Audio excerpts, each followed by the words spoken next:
Everybody knows me as the hype guy, the high energy guy, and you know, that takes a lot out of you doing it for the whole day of cast, whatever it might be. And by the time I'm done for the day, I am spent when it comes to energy. So I gotta get something to get myself back up to an operational level. So the thing about LA is, LA has a lot of good sushi places. I grew up in small town, rural Ohio. I wasn't a big fan of sushi because in Ohio, the sushi selection just isn't quite on the level. So I move out to California, and the friends that I met out here convinced me to give sushi another try.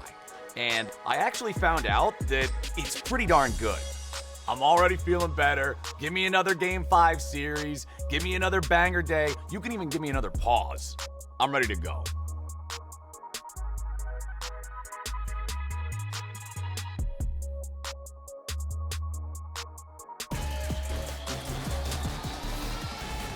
Turns out, LA sushi's pretty good. Definitely a lot better than Ohio sushi. I'm not gonna recommend you guys Ohio sushi, but LA sushi, hell yeah. That was my opinion in today's Dining Together delivered by Grubhub. But honestly, it was Cloud9 eating good in game number 1 after they came back against the Golden Guardians, who looked like they had set the table for success. And they had. I literally saw a Reddit comment that thought that Golden Guardians only had a 1,000 gold lead. Guess what? The max lead was 9.1K. Yep. 9,000 gold lead for the Golden Guardians. And Cloud9 still were able to come back. Really massive, especially that fight up around Baron where they get chased into the tri-brush. They lose Blaber first, and yet they still are able to turn it. Big shutdowns, big objective bounties. And before we get into Champ Select here for Game 2, let's hear Blaber's thoughts on his MVP ADC. Berserker is a one-of-a-kind import, I would say. He is very special. He's extremely talented, and I don't know, he's just so easy to work with. He takes criticism really well. He's extremely talented mechanically, and I feel like he just understands the game very well. He will make it very far in his career. I think he's going to be remembered as one of the greatest players to ever play here.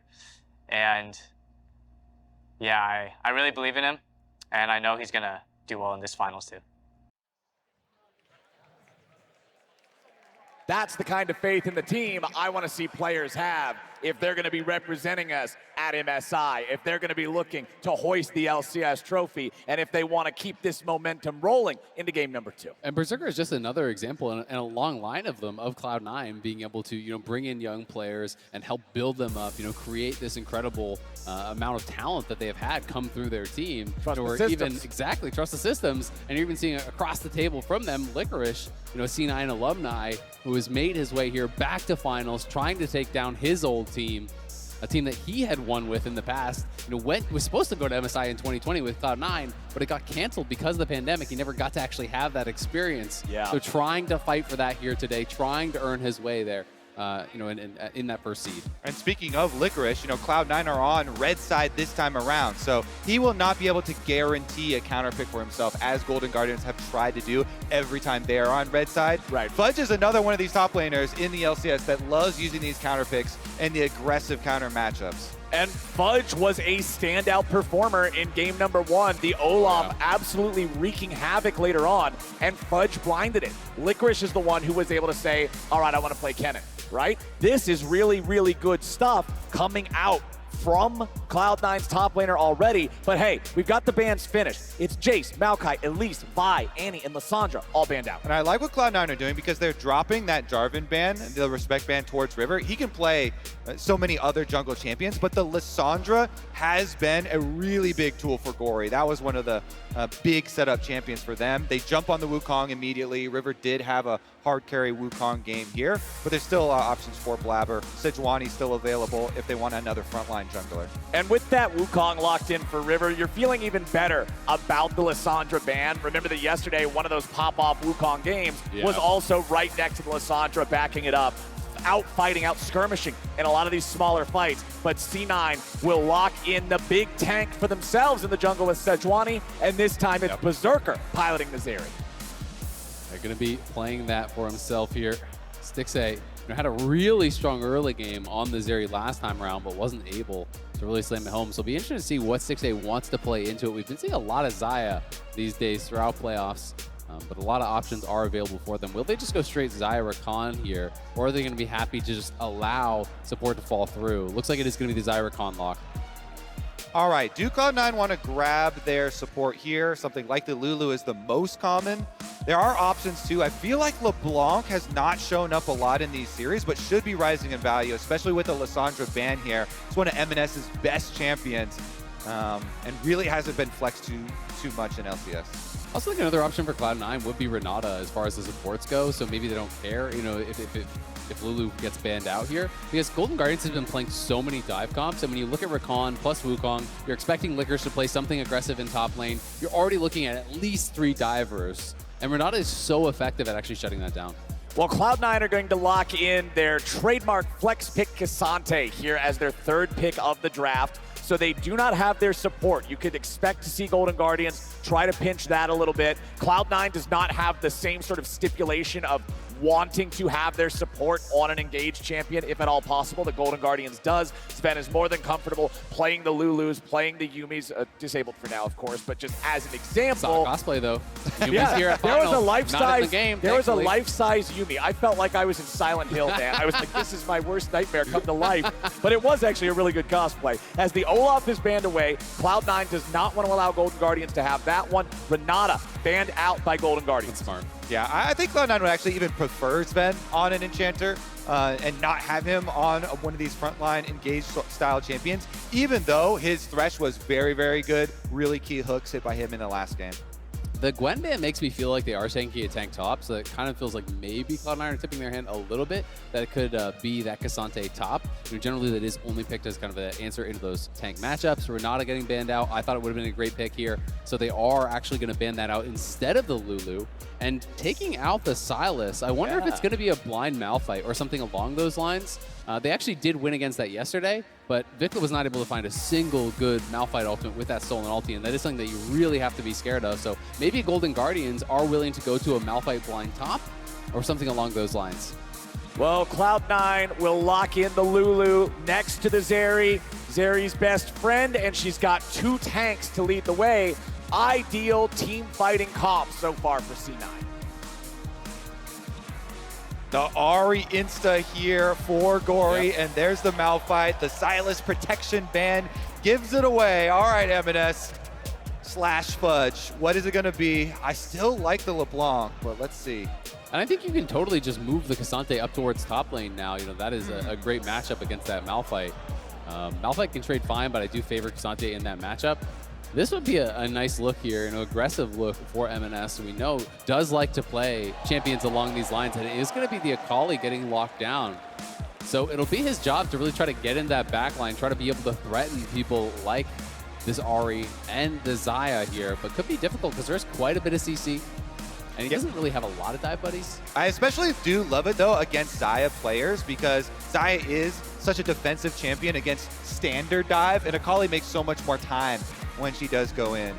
Yeah, exactly. You can just get into that back line, drop into the Shroud, and they can't really walk through it. It's kind of this zone of threat that they have to respect, which even if you're not doing damage to them, if they're not doing damage to anyone else, sometimes that can really be beneficial for you. Exactly. If that's the one threat you're really worried about, even if you're both neutralized to 0, it's fine if you've got a Zeri just unloading on everybody else. For Golden Guardians, they've got some incredibly powerful engage with Malphite and Wukong and Rakan, but I need to see the coordination that wasn't present in game number 1 that caused that massive 9.1 thousand gold lead to collapse. It needs to be better this game. They need to be on the same page because Cloud9 showed that they're working together.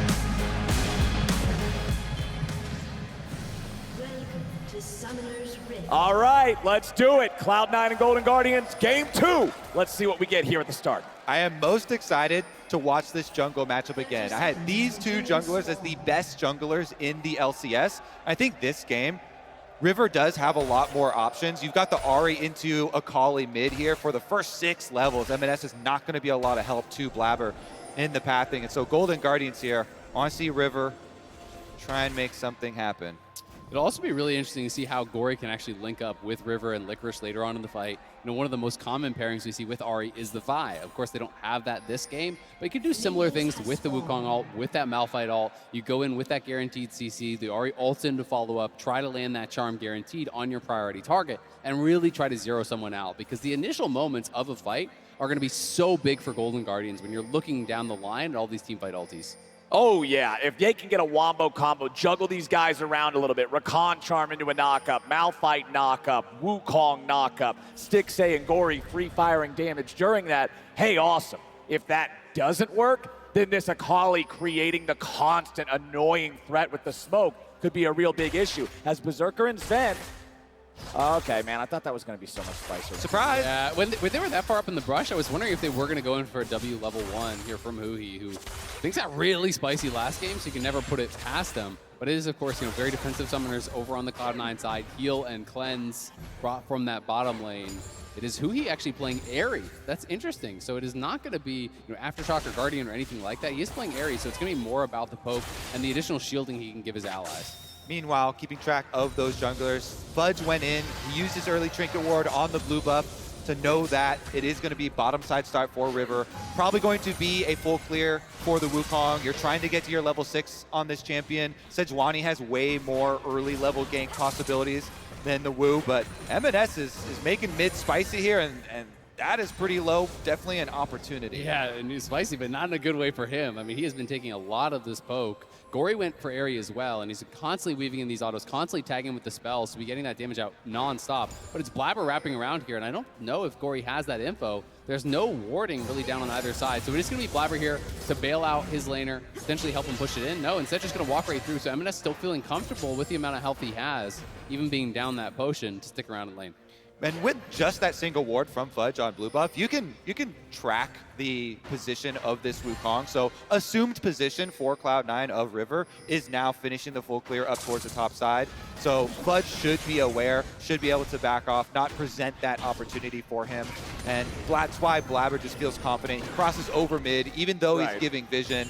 Both of them are going to kind of handshake and just trade scuttle crabs. Yeah, unfortunately for Blaber, it's a little bit difficult to get a super effective gank early on against the Ahri when your lane mate is the Akali, right? Akali doesn't offer a lot of gank assist in early levels, but as time goes forward, we know that Akali spends the first 5 levels kind of getting bullied, pushed around, but she will quickly turn into a monster once she unlocks. You know what, Ablaze? I'll do it too. Wow, so brave. Thanks. Stunning. Yeah. Well, Golden Guardians would love to have some people shave their heads today based on a win, but they got some work to do to get there. huhi roaming to mid, walking up behind Gori as Emenes steps out under the smoke to try to continue to contest the enemy mid laner. But not a whole lot more to do with it. huhi's just sticking around now to help Gori get this shoved up. Gonna go ahead and use the procs there on the support item, and Gori will crash the minion wave into the turret. And it should just be a continued power clear here for River on the Rakan, as we see huhi trying to make it difficult for Emenes to get every single CS, trying to zone him off, but he's doing a pretty good job scrapping together these ones under the tower. Wukong, though, really focused on that level 6, so River just returns back to Krugs and might make a little stop off here towards bottom half. Then Berserker. All right, they're backing up. Yeah, you can see that Zven and Berserker, they knew that the rotation was going to be coming down, so they're trying to hard shove the wave. But look at Stixxay. He's pulling this wave, trying to make their decision a little bit more difficult. But is taking a lot of damage, honestly, from the minions. When it's a fat wave like that, you kind of have to respect it, because Stixxay loses about a third of his HP. As a result, won't be able to continue holding that, and it's just going to go back to parity with him at a slight HP disadvantage. Blaber coming mid. Gori without a lot of mana here. Blaber goes in, hits the W2. The stun will not connect before Gori can get back underneath the turret, so Blaber just walks it off. Really great patience there from Gori, because the timing on the gank was good. Gori's low on mana. He's just before hitting level 6, so he doesn't have that easy out. He was trying to force that flash, but Gori just walked it back, times the charm so he can't activate the E for the stun. And that gank was actually very detrimental for Cloud9. during that chase down, because the minion wave was pushed up, Emenes lost 3 minions during the chase on the Ahri, and they don't end up getting the summoner spell. And River knows that Blaber just left mid lane going towards top side, so he slips right into Dragon. That is a Golden Guardians victory there, avoiding on that gank, denying a couple minions and picking up Dragon number 1. And the other side of the coin for saying, yeah, Blaber had the good timing of ganking Gori when he's out of mana before he hits level 6. With Gori being out of mana, he wanted to go home anyway. It's not like you're even inconveniencing him by forcing the back, so not getting the summoner means you get 0. Yeah. And Golden Guardians are loving the play. They're at plus 300 gold. They've got the first Drake at 6 minutes in, and the early game's looking all right. Look at the farm differential that's opening up, right? Because there was this pressure on Emenes. He did take some of those early trades that went bad for him. It's 2 full waves in the favor of Gori right now. We know that River is in that side brush. Back to bot lane. Huhi with a knock-up on Zven. They force the flash into the Cloud9 support. Stixxay and Huhi continuing to flex muscles here in the 2v2.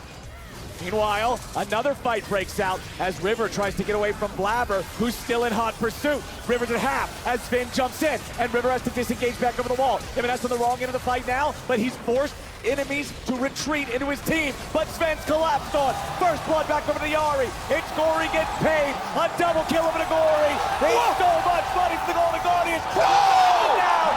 No kills back. Triple kill Gori. 4-0 Golden Guardians. The Golden Guardians get so scrappy with that. River with this nice escape over to the Scuttle Crab, and they don't lose a single Guardian. That was crazy. Such presence of mind there from River. They see Zven coming in from that blue buff entrance. They know that they had just forced his flash, so they go all in on Zven here. And this is just pivotal because the initial play looks like it's going to be so good for Cloud9, but that first kill on Zven, who's low HP, you'll see on the right side of your screen there, as he enters, River's going to go right for him to get the first reset for Gori. Yeah, and Emenes, he jumps down. Stixxay then realizes he has to retreat up to the rest of his team. Flashes over. They make the call now, seeing Zven separated from the rest of the team.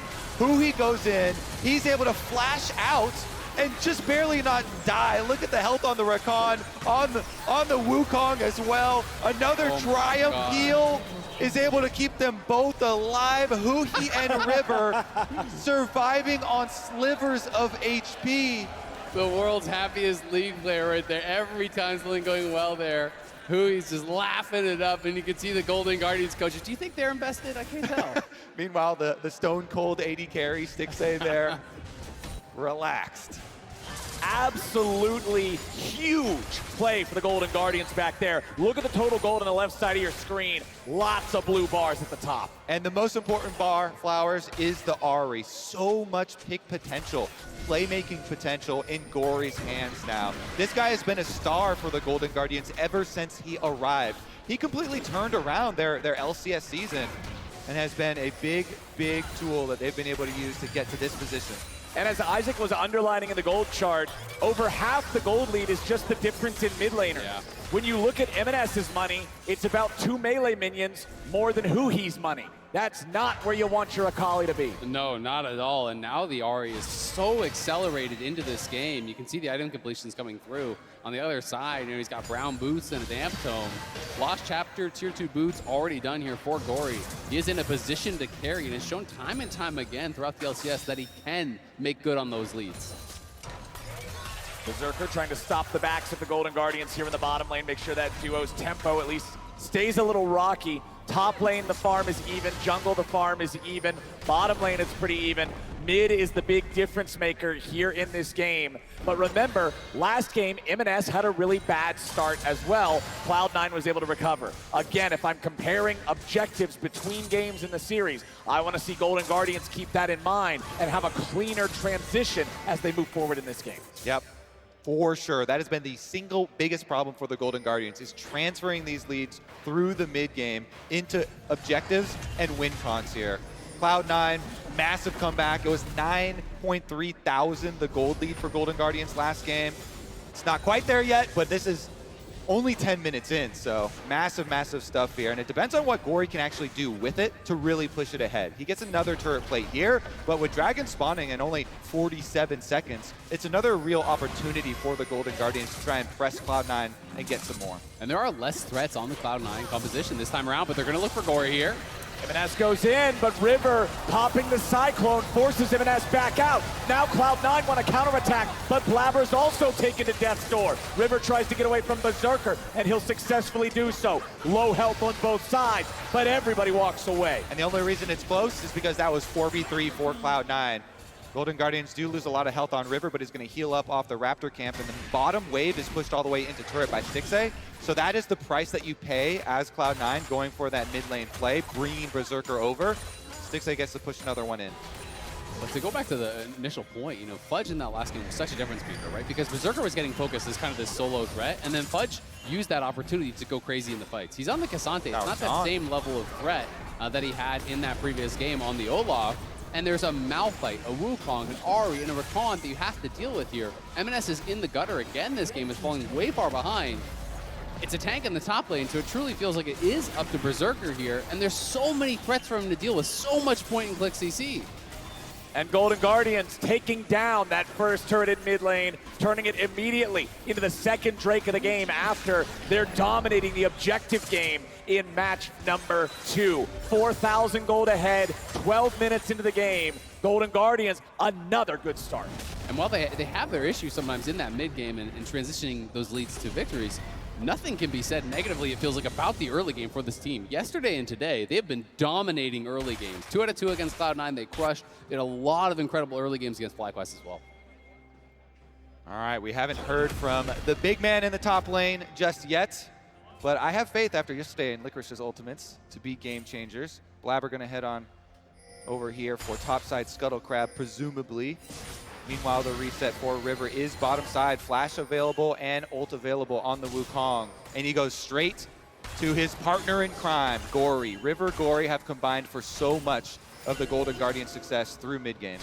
Right now, there are no neutral objectives to fight for on either end of the map. However, with Golden Guardian's current lead and the fact the mid lane tier 1 turret is down, they're going to look for their own objectives in the vision in the enemy jungle. They want to force C9 further back. They want to pick up more of this standing gold in plates and turrets. And with Emenes unable to safely move forward, that's what Golden Guardians will do in the bottom lane. Now, Licorice is in a bit of a tough spot. Flashes over the wall, saves the ulti.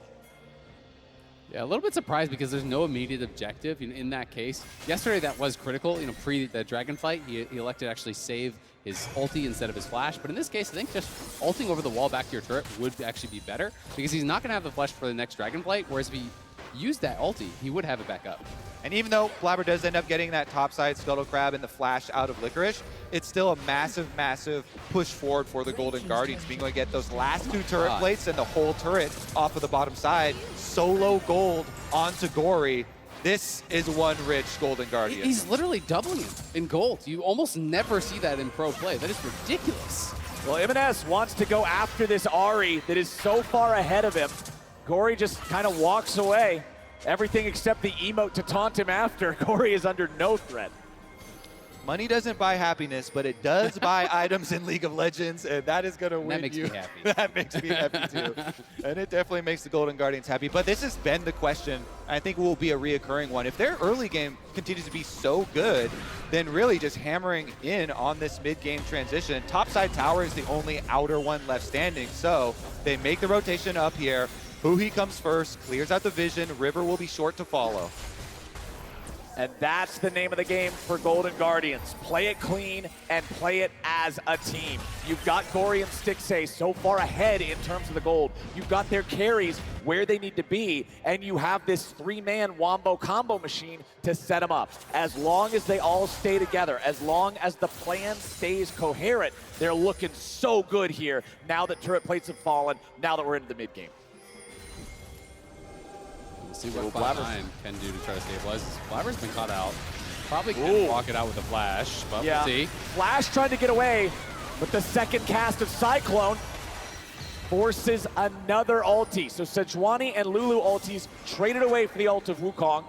Huhi also expending the quickness as C9 tries to regroup. They know the Golden Guardians want the Herald. This is risky to fight though. With Blaber half health, you're missing his ult, his flash, and Zven's ult as well.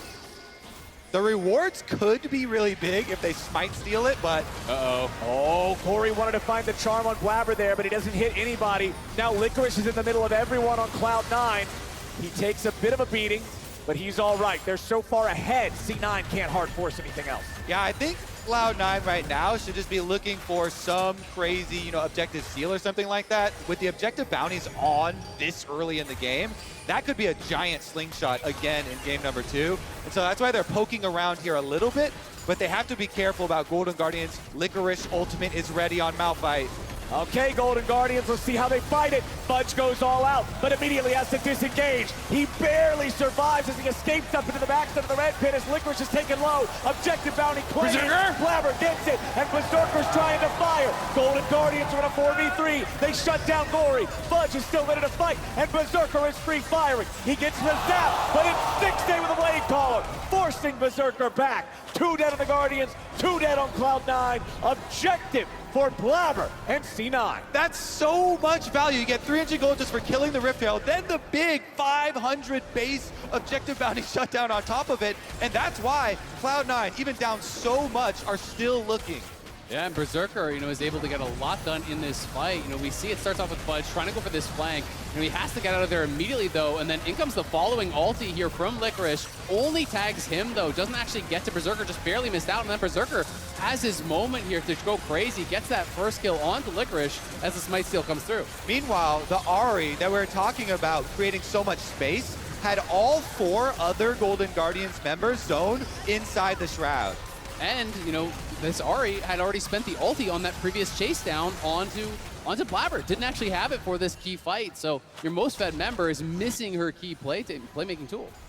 The Ahri is one of those champions. It's like an Olaf, right? The difference between having an ult in a team fight and not having an ult in a team fight, the champion just feels like it's only halfway there. But we do have the 3rd Drake of the game claimed for Golden Guardians. They will remain on Soul Point for the rest of this match.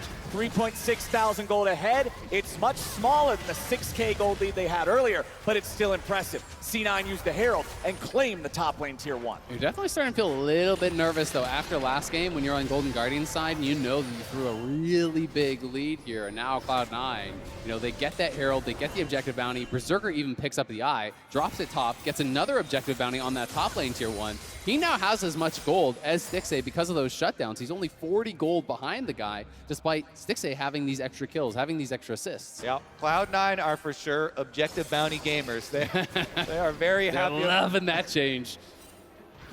Golden Guardians still trying to continue the plan from earlier. Things went awry a little bit, but it's not going to stop them from rotating through the enemy jungle. Sweep out the vision, place down your own.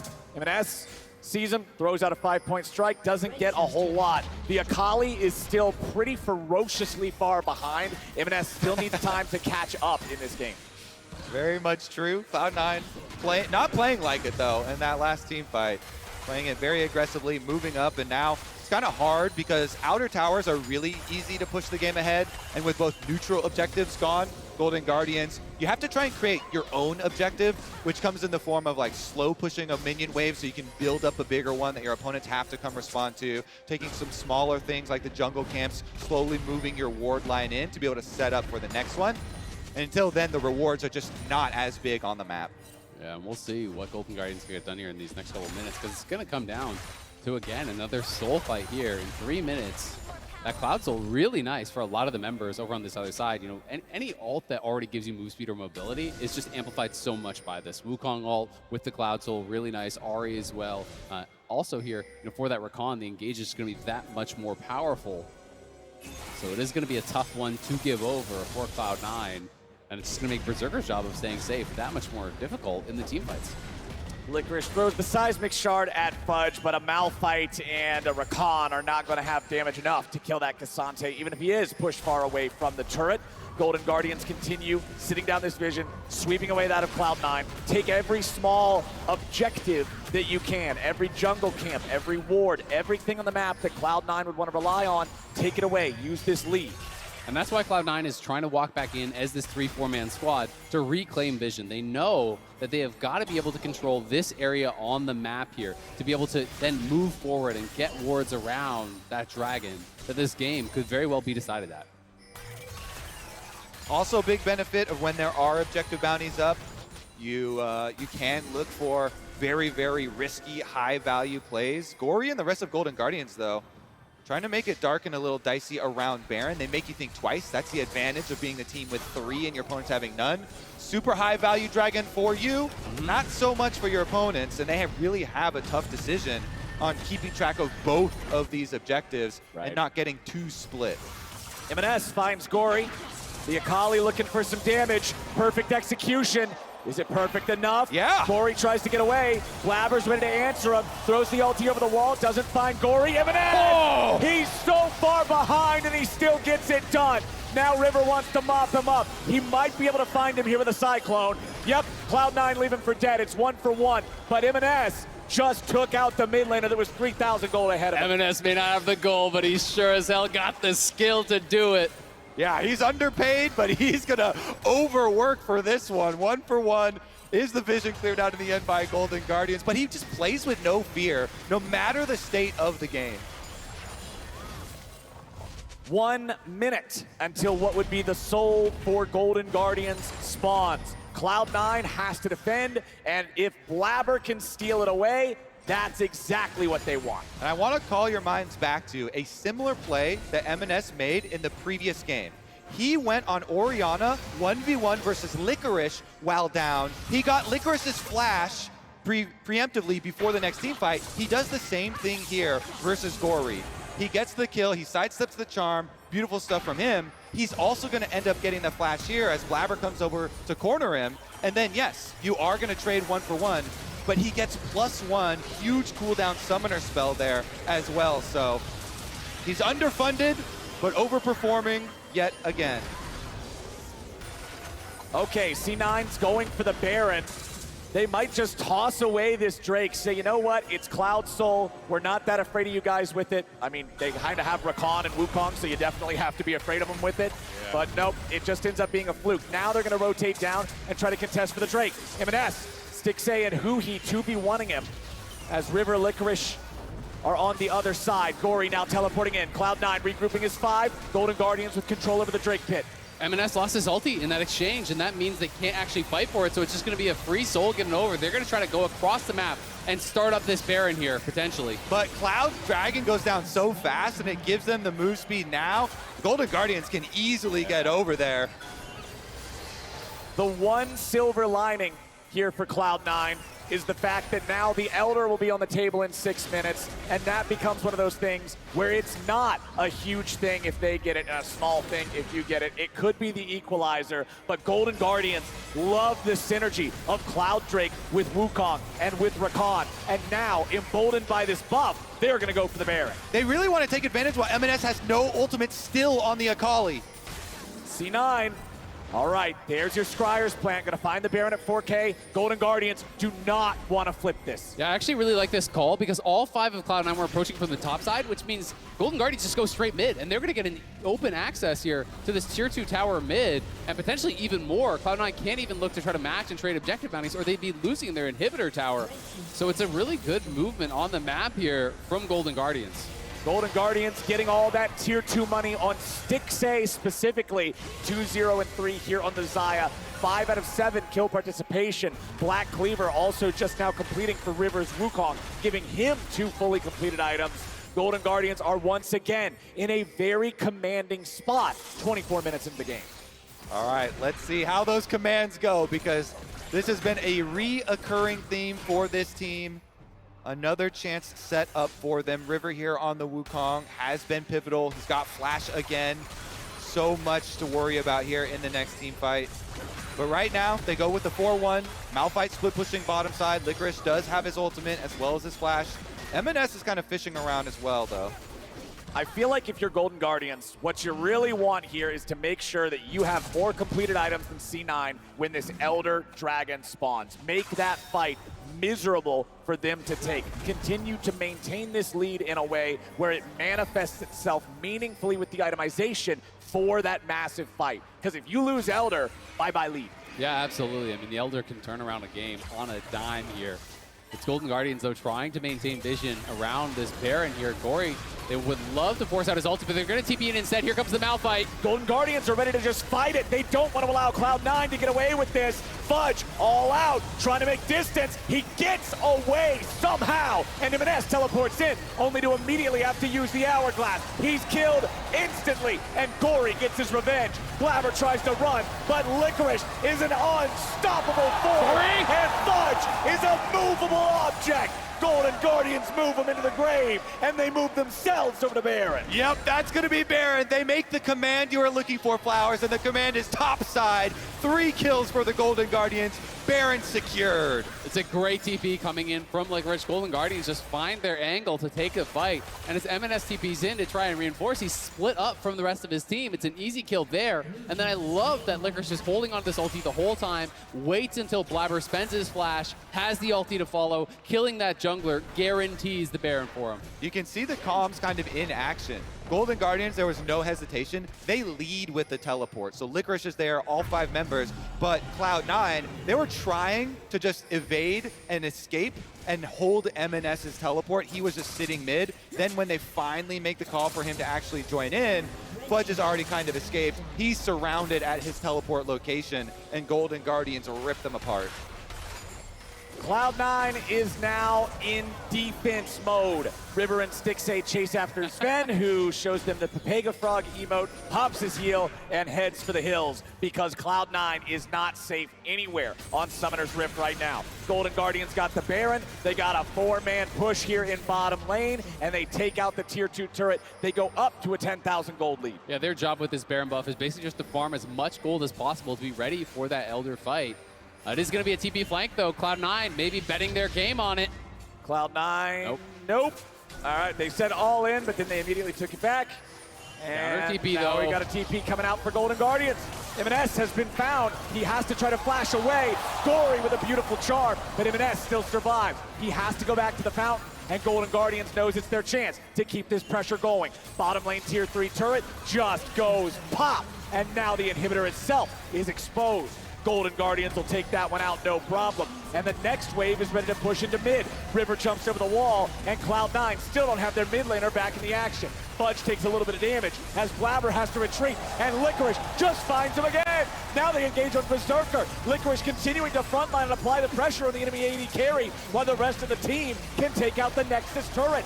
Those are still standing, but the team is falling. Berserker kills huhi, but Cloud9 is being blended. Stixxay gets the kill back on the Emenes as Gori and Stixxay are still alive with low HP. It's Fudge and Zven versus the Guardians, and C9 may have just run out of time. Licorice is still there to frontline. The carries are there for the damage. The Nexus turrets will disappear. Golden Guardians, they got it done this time. The lead, the win, the tied series. Golden Guardians take the game. And how is that for an emphatic comeback in game number 2? Golden Guardians crush the early game, but more importantly, crush the mid game and close it out in 28.5 minutes here. This was dominance. That is something that Golden Guardians can build upon, can have massive amounts of confidence from. They know that Cloud9 can bleed, and they were the ones to make him do it. They sure are. Objective bounties won't save you here. Game number 2, Golden Guardians do finish it with very decisive calls here. Going for the picks on top side, instant Baron, pushing through for the victory. Yeah, Emenes escaped with his life from the attempted flank, but he was basically useless with no ultimate and no flash then on the Akali, and the Golden Guardians knew it. Licorice Malphite ultimate in, they push it to victory. And that's why Stixxay was so confident in that final fight. He's just taking a 1v1 with the Akali. He's running straight at him. Why He says, not? I'm going to call your bluff. You've got no ulti. You don't win this. He flashing flashed over on the wall. him for the Blade Caller. He flashed over the wall onto him for the Blade Caller, which was, Zonia's by Emenes, but still loses that 1v1. And that's the confidence, that's a killer instinct that you need to have when you're in a commanding position, because this was a beautiful closeout to the game. No 50-50 at Baron, no flipping, no mistakes really made in those final minutes. And that means even more in the context of what happened in game number 1. Yeah. Sometimes we see players and teams get rattled from having lost a game with that level of a lead. The Golden Guardians seemingly just, whatever, shrug it off, go next, play the next one even better. Golden Guardians tie up this series. And now we're going to head on over to the LCS Lounge to break it down. Thank you so very much, CaptainFlowers. It started in very much the same way as game number 1, but a very different ending this time around. Golden Guardians able to hold on to that lead they built early and close it out. They bring us to 1-1. Tilt-proof, mental fortitude. It's all of the above. You predicted the 3-2. All of us are now wrong, so... Officially, Raz is the smartest. Oh my Now hold up, I predicted Cloud9 3-1. I'm just going to say that. But that's, so you know, we didn't see that. Okay. Fair enough. I agree. This started pretty similar to game 1 again, where it's just massive advantage that Golden Guardians are going to get. This time it's more in a big fight that happens with all 4 people collapsing. The battle lines break down. It gets very messy. People are flashing into pits, flashing out.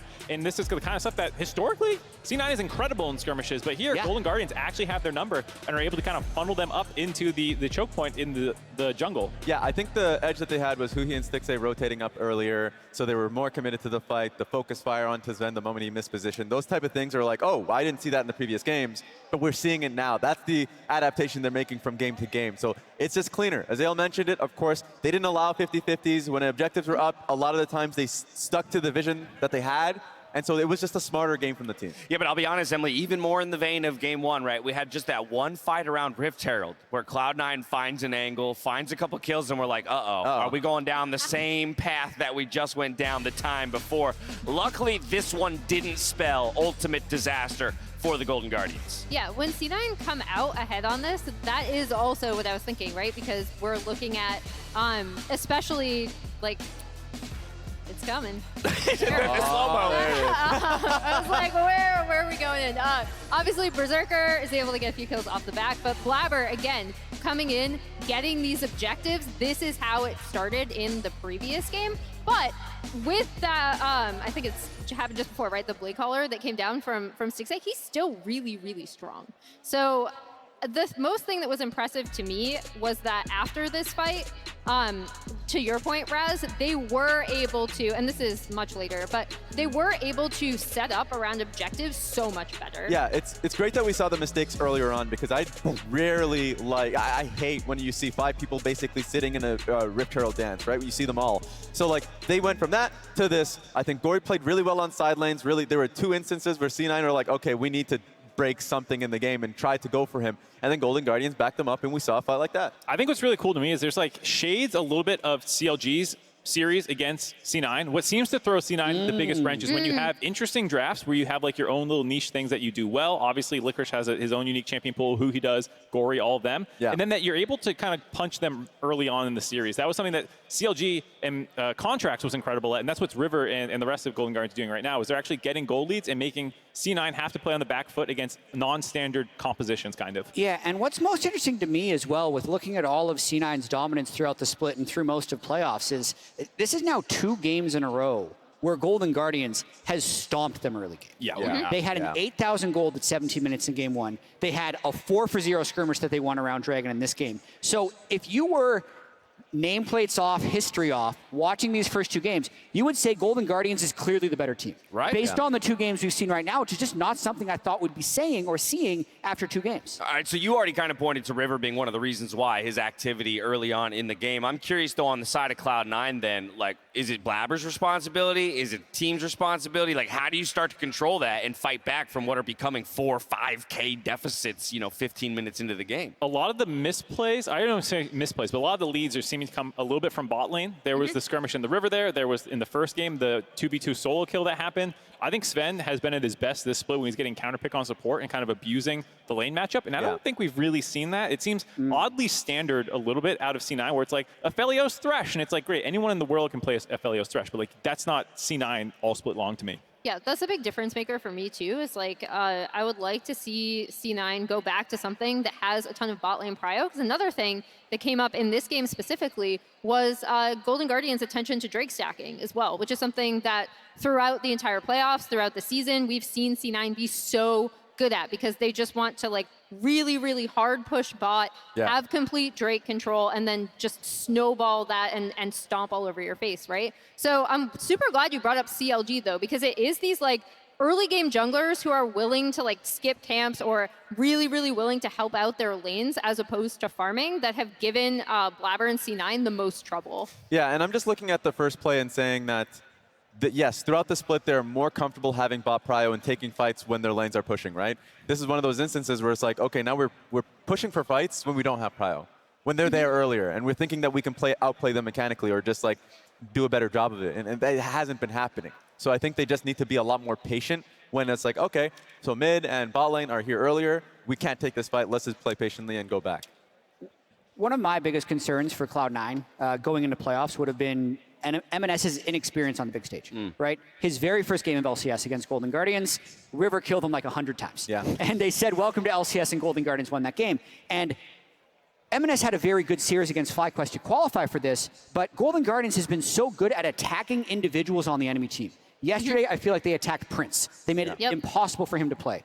The first two games, I feel like they've done a very good job attacking Emenes. They killed the Orianna 2 or 3 times in landing phase. His Akali was no match for Gori's Ahri. It also lost one of the skirmishes in the early game. So I think Emenes needs to find his footing because we know he's a very, very good player. But the nerves, I feel like, are affecting him much more than they are Gori right now. And I feel like that's a really tall order considering the style of player that Emenes is, right? We talked about his radar chart top of the day.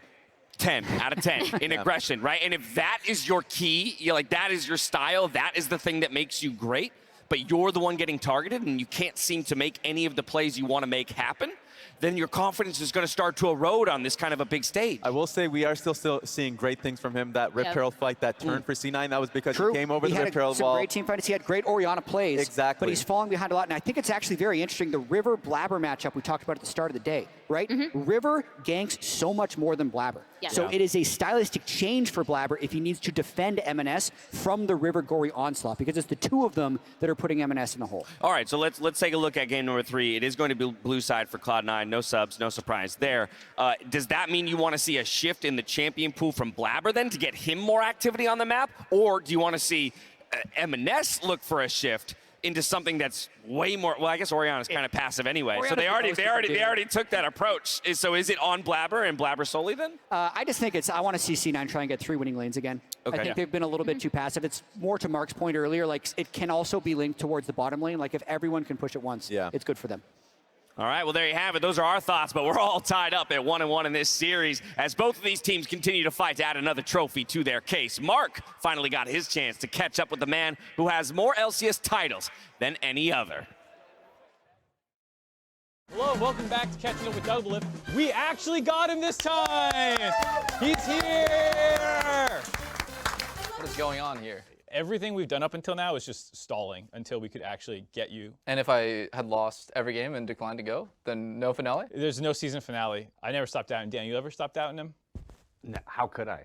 How could I ever doubt you? You guys have posters in my face up here. Look, did you see this one? That's how idolized. Yeah, I don't know what's going on. Am I like some sort of... You're like the Terminator, man. You're unstoppable. Yeah. Okay. You're like half man, half robot. I'm flattered. Are you uncomfortable with Daniel behind you? This is a really weird setup where I have to turn around. I'm sorry, let me go over there. I'm sorry, man. I didn't mean to make you uncomfortable. No. I just want you to... It's all good. You're the GOAT. We got to make him feel... Now it's like a job interview where you guys are both questioning me. Bro, what is this? What is what? How come there's just random splatter on the... It's a long story. Listen, we ran out of budget. We did a lot of weird while we were waiting for you. And I don't know, man. It's probably like some... We should have cut some more. You need a higher budget. Doublelift.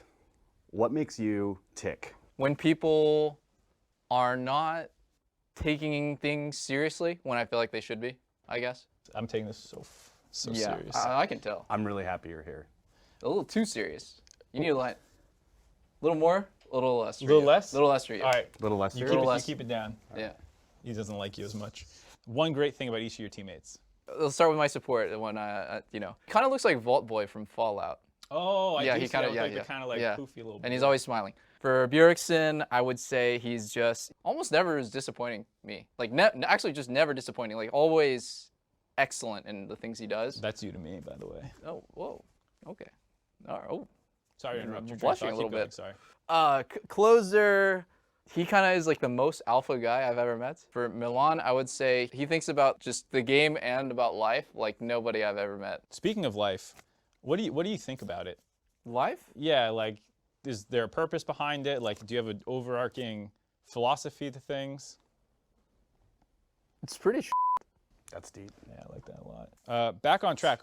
What about the future of NA? You know, what brought you back? Why did I come back? I was like, there's no way that I wouldn't be able to come back, right? And then I was thinking like, am I delusional? Like, so I had this desire to like test myself to find out. That's like really fun to me. So anyways, long answer, but that's No, that's what we're here back. for, man. Just as much of you as we can get. The passion for the scene bleeds through, man, like your competition. Can I ask another question? Is it okay if you ask one more question? Of course. Okay, go for it. Where do you feel like you rank right now? Ah, dude, it's so cringe when somebody ranks themselves. I would say like I'm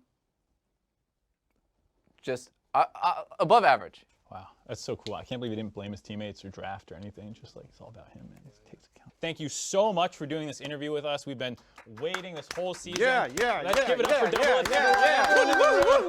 This is an incredible performance. He's so good in the interview. I love everything about him. Make sure to like, comment, subscribe. Holy shit. Is that Raz? I guess so. That is Raz. I think we got rats or something in there. Hey! Get back! Get back in there! Get back. You have any good pesticides, you know? I'll hook you up. I know a guy. It was a bird. Party time!